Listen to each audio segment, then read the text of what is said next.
मित्रांनो, सरळ सेवेची नवीन जाहिरात प्रसिद्ध झालेली आहे आणि एकदम चांगल्या प्रकारचे 3 ते 4 पदांसाठी वेगवेगळ्या पदांसाठी ही जाहिरात आलेली आहे. या भरतीबद्दल आजच्या व्हिडिओमध्ये आपण डिटेल्समध्ये माहिती बघणार आहोत. अशाच प्रकारचे अपडेट्स सर्वात प्रथम बघत राहण्यासाठी YBD अकॅडमी या YouTube चॅनलला अजूनही सबस्क्राईब केले नसेल तर सबस्क्राईब करा, सोबतच बेल आयकॉनलाही ऑन करा. तर मित्रांनो, बघू शकता रत्नागिरी जिल्हा मध्यवर्ती सहकारी बँक लिमिटेड रत्नागिरी, प्रधान कार्यालय रत्नागिरी ही जाहिरात त्यांनी इथून प्रसिद्ध करण्यात आलेली आहे. तर महत्त्वाचा पॉइंट म्हणजे रत्नागिरी जिल्हा मध्यवर्ती सहकारी बँक लिमिटेड रत्नागिरीचे आस्थापनेवरील सरळ सेवा भरतीने बघू शकता अधिकारी, लिपिक व शिपाई यांची रिक्त पदे भरण्याकरिता पात्र उमेदवारांकडून विहित नमुन्यात अर्ज मागविण्यात येत आहेत. तर ठीक आहे. नेक्स्ट म्हणजे पदांची संख्या, वेतन श्रेणी, आवश्यक किमान शैक्षणिक पात्रता, इतर अर्हता, वयोमर्यादा, अनुभव, अर्ज करण्याची पद्धती, परीक्षा शुल्क भरण्याची पद्धत, अर्ज भरण्याची स्वीकारण्याची तारीख, कॉल लेटर उपलब्धी, अ, परीक्षेची तारीख व तत्सम महत्त्वाच्या सूचना बघू शकता. सर्व जाहिरात या ठिकाणी रत्नागिरी dccbank.com या संकेतस्थळावरती तुम्हाला उपलब्ध होऊन जातील. तर या भरतीबद्दल संपूर्ण डिटेल्स माहिती बघूया आपण. अशाच प्रकारचे अपडेट बघत राहण्यासाठी चॅनलला नक्की सबस्क्राईब करा. तर या ठिकाणी बघू शकता रत्नागिरी जिल्हा मध्यवर्ती बँक लिमिटेड रत्नागिरी या बँकेकरिता विविध श्रेणीतील रिक्त किती 179 पदे सरळ सेवा भरतीद्वारे भरण्याकरिता पात्र उमेदवारांकडून निवड सूची तयार करण्यासाठी विविध नमुन्यात ऑनलाईन अर्ज मागविण्यात येत आहेत. बँकेचे संकेतस्थळ रत्नागिरी DCC बँक बघू शकता .com किंवा हे दुसरे संकेतस्थळ आहे, याच्यावरती ऑनलाईन अर्ज मागविण्यात येत आहेत. तर सर्वात महत्त्वाचा पॉइंट म्हणजे संकेतस्थळावर अर्ज भरणे तुम्ही कधीपासून अर्ज करू शकत आहेत. तर तुम्ही बघू शकता 1/8/2024 म्हणजे आजपासून तुम्ही 1 तारखेपासून 9 तारखेपर्यंत अर्ज करू शकता. म्हणजे फॉर्म भरण्यासाठी मुदत फक्त 9 दिवस तुम्हाला दिलेली आहे. त्याच्यानंतर तुम्ही दुसरा पॉइंट म्हणजे ऑनलाईन परीक्षा शुल्क रोखीने स्वीकारण्याचा अंतिम दिनांक 9/8/2024 संध्याकाळी 4 वाजेपर्यंत राहील. ही या ठिकाणी अर्ज भरण्याची पद्धती ऑनलाईन तुम्हाला करायची नाही, थोडी वेगळ्या पद्धतीने आहे. त्यासाठी डिटेल्समध्ये व्हिडिओ तुम्ही शेवटपर्यंत नक्की बघा, सर्व डाऊट्स तुमचे क्लिअर होतील. त्याच्यानंतर बघू शकता ऑनलाईन परीक्षा शुल्क रोखीने स्वीकारल्यानंतर ट्रान्झॅक्शन ID संकेतस्थळावर अद्ययावत अपडेट करण्याचा दिनांक कधी आहे, तर बघू शकता 1/8/2024 ते 10/8/2024 पर्यंत ही हे अपडेट करण्याचा दिनांक आहे. ऑनलाईन परीक्षा दिनांक बघू शकता बँकेच्या संकेतस्थळावर अलाहिदा प्रकाशित करण्यात येईल, म्हणजे नंतर प्रकाशित करण्यात येईल. त्याच्यानंतर बघू शकता ऑनलाईन परीक्षा प्रवेशपत्र देखील नंतर वेबसाईटवर कळवण्यात येईल आणि कागदपत्र पडताळणी आणि मुलाखत दिनांक हे देखील तुम्हाला नंतर सांगण्यात येईल, त्यांनी सांगितलेले आहे. आता सर्वात महत्त्वाचे म्हणजे ठीक आहे. आता तुम्हाला अर्ज या ठिकाणी जी ऑनलाईन अर्ज तुम्हाला ऑनलाईन करायचा आहे, परंतु जे परीक्षा शुल्क आहे ते वेगळ्या पद्धतीने तुम्हाला भरायचं आहे. तर बघू शकता उमेदवारांना परीक्षा शुल्काची रक्कम रत्नागिरी जिल्हा मध्यवर्ती बँक सहकारी बँक लिमिटेड रत्नागिरी बँकेच्या कोणत्याही शाखेमध्ये रोखीने भरणा करता येईल, हे लक्षात घ्यायचं आहे. तुम्ही अर्ज ऑनलाईन करायचा आहे, परंतु तुम्हाला या ठिकाणी जो अर्ज शुल्क आहे रत्नागिरी जिल्हा बँकेचे वेगवेगळे शाखा आहेत, कोणत्याही शाखेमध्ये तुम्ही जाऊन भरू शकत आहात, तेथे तुम्हाला टाकायचे आहे. तिसरा पॉइंट म्हणजे उमेदवारांनी ऑनलाईन अर्ज भरताना स्वतःचा ईमेल ID, मोबाईल क्रमांक, आधार कार्ड क्रमांक अचूक भरणे आवश्यक आहे, म्हणजे कोणत्याही प्रकारची चूक तेथे झाली नाही पाहिजे. तर ठीक आहे. आता जे महत्त्वाचे पॉइंट आहेत तेच मी तुम्हाला सांगणार आहे. आता बँकेमध्ये वेगवेगळी विविध पदे आहेत. व्यवस्थापक, उपव्यवस्थापक, शिपाई, लिपिक हे 4 पदांसाठी भरती येणार आहे. तर डिटेल्समध्ये माहिती बघू शकता. तर पदाचे नाव असणार आहे, पदांची संख्या इथे, ज्या पदाला आपण अप्लाय करत आहे त्याची या ठिकाणी वयोमर्यादा आणि शैक्षणिक अर्हता सर्व डिटेल्समध्ये आपण बघणार आहोत. तर व्यवस्थापक म्हणजे MGR हे पद आहे. याच्यासाठी एकूण पदांची संख्या 3 आहे. जर 25 वर्ष तुमचे पूर्ण पाहिजे आणि 25 ते 40 वर्षापर्यंत या पदासाठी तुम्ही फॉर्म भरू शकत आहात. तर आता महत्त्वाचा पॉइंट म्हणजे याच्यासाठी शैक्षणिक पात्रता काय आहे. उमेदवार मान्यताप्राप्त विद्यापीठाचा कोणत्याही शाखेचा पदवीधर असावा आणि 3 वर्षाचा बँकिंग क्षेत्रातील अधिकारी पदाचा अनुभव असावा. कोणत्याही शाखेतील पदवी आणि बँकिंग क्षेत्रातील 3 वर्षाचा अनुभव असावा असं त्यांनी म्हटलेले आहे. आणि अजून काय म्हटलेले आहे, उमेदवार बघू शकता MSCIT किंवा शासन मान्यप्राप्त संस्थेचे किमान 90 दिवसांचे तत्सम प्रमाणपत्र असणे गरजेचे आहे. तुम्ही या ठिकाणी जे तुमचे आहे, समजा तुम्ही जर MSIT असेल किंवा इतर कोणतेही संगणक कोर्स केलेला असेल, तो असणे गरजेचे असं आहे. विशेष अर्हता प्राधान्य म्हणजे यांना प्राधान्य देईल. कोणाला? बघू शकता. MBA आणि GA LLB, त्याच्यानंतर CA LLB, त्याच्यानंतर DOB, त्याच्यानंतर CFE आणि LLB, PhD यापैकी कोणतेही एक असेल तरी तुम्हाला थोडे त्याच्यामध्ये प्राधान्य दिले जाईल. ठीक आहे. आता त्याच्यानंतर दुसरे उपव्यवस्थापक DYGMR हे या ठिकाणी भरती दिलेले आहे. यांचे पेमेंट मी तुम्हाला पुढे सांगणार आहे. एकूण 6 जागांसाठी ही भरती आहे आणि 25 वर्ष तुमचे गरजेचे आहे. 25 वर्ष तुमचे पूर्ण असणे गरजेचे आहे. 25 वर्ष ते 40 वर्षापर्यंत तुम्ही अप्लाय करू शकता. त्याच्यानंतर तुम्ही बघू शकता या दोघांची या ठिकाणी शैक्षणिक पात्रता थोडी सारखीच आहे, परंतु इथं फक्त 2 वर्षाचा अनुभव मागितला आहे.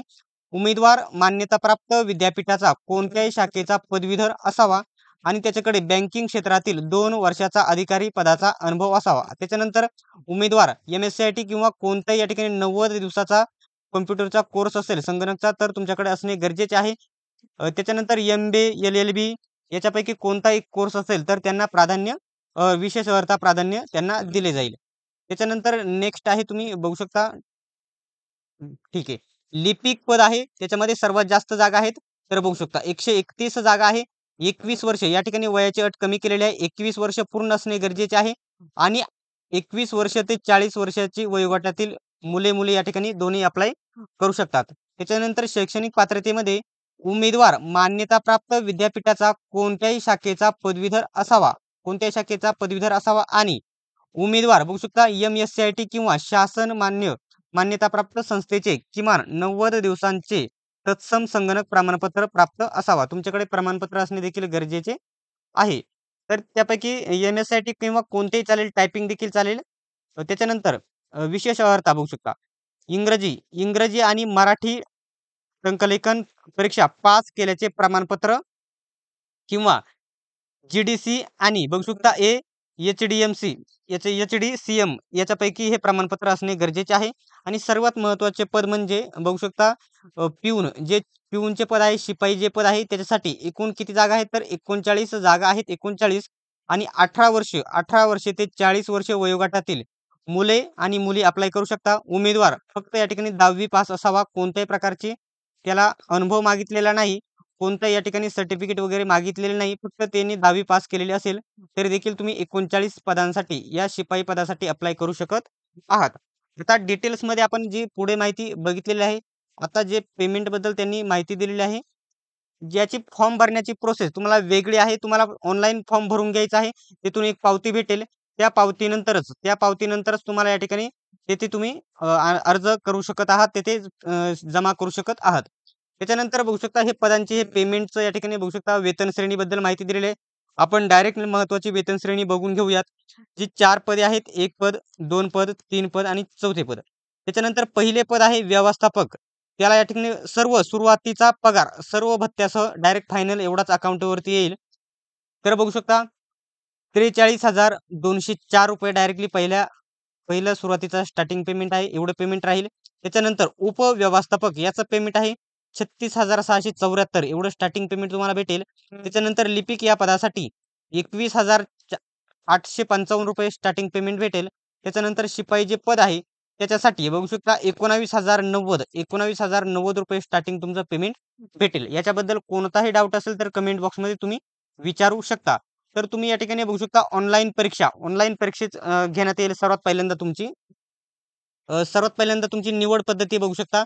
सर्वात पहिल्यांदा तुमची ऑनलाईन परीक्षा घेण्यात येईल. त्याच्यानंतर याचा अभ्यासक्रम मी तुम्हाला सांगतो इथे दिलेला आहे. त्याच्यानंतर दुसरा पॉईंट म्हणजे कागदपत्र पडताळणी तुमची होईल. त्याच्यानंतर तुमची मुलाखत देखील होईल. ठीक आहे. आणि बघू शकता हे निवड झाल्याच्या नंतर तुम्हाला या ठिकाणी कागदपत्रे पडताळणी वेळेस विहित मूळ कागदपत्रे सादर करणे गरजेचे आहे. म्हणजे तुम्हाला ओरिजिनल कागदपत्र सादर करणे गरजेचे राहील. आता सर्वात महत्त्वाचा पॉईंट म्हणजे ऑनलाईन परीक्षेमध्ये बघू शकता विविध क्षेत्रातील पदांकरता ऑनलाईन परीक्षा घेण्यात येईल. वेगवेगळी परीक्षा घेण्यात येईल 4ही पदांची. सदर ऑनलाईन परीक्षेच्या प्रश्नपत्रिका वस्तुनिष्ठ बघू शकता बहुपर्यायी स्वरूपाच्या असतील. ऑनलाईन परीक्षेसाठी खालील विषयांच्या बघू शकता विस्तृत अभ्यासक्रमावर आधारित प्रश्नांचा समावेश असेल. पहिलं या ठिकाणी तुम्हाला गणित असणार आहे. गणित, त्याच्यानंतर इंग्रजी व्याकरण असणार आहे. इंग्रजी म्हणजे जी के आहे यापैकी एक असेल. त्याच्यानंतर इंग्रजी व्याकरण म्हटलं आहे त्यांनी. बँकिंग व सहकार याच्यावरती तुम्हाला प्रश्न असतील. सामान्य ज्ञान याच्यावरती प्रश्न असतील. चालू घडामोडीवरती प्रश्न असतील. तसेच कृषी व ग्रामीण अर्थव्यवस्था याच्यावरती प्रश्न असतील. त्याच्यानंतर मराठी व्याकरणावरती प्रश्न असतील. त्याच्यानंतर बघू शकता संगणक व माहिती तंत्रज्ञान म्हणजे संगणक विषयी तुम्हाला हे प्रश्न असणार आहेत. बुद्धिमत्ता चाचणी याच्यावरती प्रश्न असतील. तसेच ऑनलाईन परीक्षेचे माध्यम मराठी असेल. मराठीमध्ये तुम्ही ही परीक्षा देऊ शकत आहात. त्याच्यानंतर मात्र मराठीमध्ये मात्र इंग्रजी व इंग्रजी व्याकरण संदर्भातील प्रश्न इंग्रजी माध्यमामध्ये असतील. साहजिकच इंग्रजी जे व्याकरण आहे इंग्लिशमध्येच तुम्हाला विचारले जाईल, ऑदर देखील विचारले जाईल. आता समजा या ठिकाणी बघू शकता. ठीक आहे. आता समजा सर्वात महत्त्वाचा जो पॉइंट आहे, ऑनलाईन परीक्षेतील गुणांच्या अनुक्रमे उपरोक्त नमूद पदसंख्येच्या 3% 3% 3 पॉइंट बघू शकता. एकास 3 या प्रमाणानुसार मुलाखतीस पात्र उमेदवारांची यादी बँकेच्या संकेतस्थळावर प्रसिद्ध करण्यात येईल व सदर मुलाखतीस पात्र उमेदवारांस मुलाखतीपूर्वी शैक्षणिक व इतर संबंधित मूळ कागदपत्रांची पडताळणी बँकेकडून जमा करून घेणे बंधनकारक राहील. मुलाखतीस ऑनलाईन पद्धतीने मुलाखतपत्र उपलब्ध करून दिले जाईल. सदर मुलाखतपत्र ऑनलाईन पद्धतीने संकेतस्थळावर डाउनलोड करून घ्यावे. तर सर्वात महत्त्वाचा पॉइंट आहे. तुम्हाला समजा आता या ठिकाणी बघू शकता. ठीक आहे. समजा शिपायाला 39 जागा आहेत. आपण या ठिकाणी 40 जागा आहेत. 40 जागा आहेत तिथे समजा. तर 40 आणि 40 80 80 आणि 40 अजून म्हणजे 120 या 40 जागांसाठी या 40 जागांसाठी मुलाखतीला किती जणी बोलवले जातील? तर 120 मुलांना या ठिकाणी मुलाखतीसाठी बोलवले जाईल. हे लक्षात घ्यायचे. म्हणजे एका जागेसाठी 3 मुलांना मुलाखतीसाठी बोलवले जाईल आणि सर्व पदांसाठी बोलवले जाईल. यांनी सर्व पद फक्त शिपाई पदासाठी म्हटले नाही, तर वरची या ठिकाणी जे लिपिक आणि वेगवेगळी पदे आहेत, लिपिक, व्यवस्थापक, उपव्यवस्थापक यांचे देखील त्यांना देखील एकास 3 म्हणून बोलवले जाईल. आता याच्यासाठी कागदपत्रे कोणती असणार आहे त्यांनी या ठिकाणी आधीच स्पष्ट केलेले आहे. जे पहिलं आहे तुम्ही बघू शकता, अर्जदाराची माहिती बरोबर असल्याचे स्वयंघोषणा प्रमाणपत्र असणे गरजेचे आहे. कागदपत्र पडताळणी वेळी बँक स्तरावर नमुना उपलब्ध करून दिला जाईल, हे लक्षात घ्यायचे. त्याच्यानंतर शैक्षणिक अर्हतेचा पुरावा. समजा तुम्ही शिपाई हे पद भरत आहात, तर शैक्षणिक अर्हतेचा पुरावा म्हणजे तुमच्याकडे 10वीचं या ठिकाणी मार्कशीट आणि बोर्ड सर्टिफिकेट असणे गरजेचे आहे. त्याच्यानंतर वयाचा पुरावा म्हणजे तुमच्या या ठिकाणी जन्मतारखेसाठी तुमचं 10वीचं बोर्ड सर्टिफिकेट किंवा शाळा सोडल्याचा दाखला तुमच्याकडे असणे गरजेचे आहे. त्याच्यानंतर जन्माचा पुरावा. त्याच्यानंतर आहे महाराष्ट्र कर्नाटक सीमा भागातील महाराष्ट्र शासनाने दावा सांगितलेल्या 865 गावांतील मराठी भाषिक उमेदवारांना सक्षम प्राधिकाऱ्याच्या नमुन्यातील या ठिकाणी दाखला असणे गरजेचे आहे. हे सध्या गरजेचे नाही, एवढे आपल्याकडे हे उमेदवार देखील नाहीत. त्याच्यानंतर विवाहित स्त्रियांच्या नावात बदल झाल्यास त्यांचा पुरावा म्हणजे या ठिकाणी ते असते त्यांची विवाह नोंदणी असणे गरजेचे आहे, ते प्रमाणपत्र असणे गरजेचे आहे. त्याच्यानंतर MSCIT अथवा समकक्ष हे प्रमाणपत्र आता हे शिपायला लागणार नाही. टंकलेखक प्रमाणपत्र हे असले तर लागत आहे. समजा ते कंपल्सरी नाही. लघुलेखक प्रमाणपत्र असले तर, नाहीतर गरजेचे नाही. अनुभव प्रमाणपत्र जर असेल ते देखील असले तर घेऊन जावे, फायदा होईल. उमेदवाराने अर्जात उल्लेख केलेली सर्व प्रकारे कागदपत्रांची माहिती तुम्हाला इथे देणे गरजेचे राहणार आहे, एक कागदपत्र. आता ठीक आहे. आता त्याच्यानंतर तुमची या ठिकाणी ही परीक्षा झाल्याच्या नंतर ही परीक्षा किती गुणांची होईल हे सांगितले नाही. ठीक आहे, सांगितले आहे, पुढे बघतो मी. आता मुलाखतीचा जो पॉइंट देण्यात आलेला आहे तुम्ही बघू शकता. कागदपत्र पडताळणीमध्ये मुलाखतीस पात्र होणाऱ्या उमेदवारांची बँक गठीत समितीकडून मुलाखत घेण्यात येईल. उमेदवार मुलाखतीस गैरहजर राहिल्यास तो अंतिम निवडीस पात्र राहणार नाही. सदर मुलाखत किती गुणांची? 10 गुणांची असून सदर गुणांचे भारांकन बँक धोरणानुसार असेल. 10 पैकी 5 गुण संबंधित उमेदवारांच्या शैक्षणिक पात्रतेनुसार देण्यात येतील व उर्वरित 5 गुण मौखिक मुलाखतीस देण्यात येतील. म्हणजे जर तुमचे शिक्षण जास्त झालेले असेल तर तुम्हाला लगेच मुलाखतीचे 5 गुण भेटतील आणि मुलाखतीचे 5 पैकी तुम्हाला 4 पडले तर तुम्हाला 10 पैकी 9 अशा प्रकारचे मार्क दिले जातील. आता जे या ठिकाणी महत्त्वाचे आहे बघू शकता. उमेदवारांची ऑनलाईन परीक्षेतील गुण, मुलाखतीचे गुण यांची बेरीज करून 100 गुणांपैकी अनुक्रमे 100 गुणांपैकी अनुक्रमे गुणांसह अंतिम निवड सूची व प्रतीक्षा यादी तयार करण्यात येईल. त्याचप्रमाणे त्या श्रेणीतील पदसंख्या विचारात अंतिम निवडसूची व प्रतीक्षा यादीमध्ये समान गुण प्राप्त झाल्यास बघू शकता प्राधान्यक्रम पुढील प्रमाणे राहील. रत्नागिरी जिल्ह्यातील उमेदवारांना पहिला या ठिकाणी जर समान गुण असले तर रत्नागिरी जिल्ह्यातील उमेदवारांना प्रथम या ठिकाणी स्थान देण्यात येईल. उमेदवार धारण करीत असलेले उच्च शैक्षणिक अर्हता, अनुभव व वय या क्रमाने वय जास्त असेल तर त्याला अनुभव देण्यात येईल. प्राधान्य देऊन अनुक्रमे उमेदवारांची यादी मर्यादित करण्यात येईल असे त्यांनी स्पष्ट सांगितलेले आहे. ठीक आहे. वेगवेगळी या ठिकाणी जी माहिती आहे ती सांगत आहे. आता सर्वात महत्वाचं परीक्षा शुल्क कशी आहे तर ठीक आहे बघू शकता.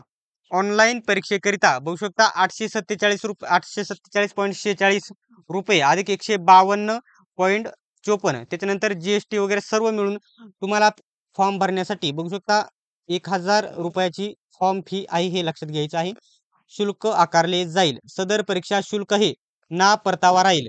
उमेदवार परीक्षा शुल्काची रक्कम रत्नागिरी जिल्हा मध्यवर्ती सहकारी बँक लिमिटेड रत्नागिरी बँकेच्या कोणत्याही फक्त रत्नागिरी जिल्ह्यात नाही तर कोणत्याही बाहेर शाखा असेल शाखेमध्ये रोखीने भरणा करण्यात येईल.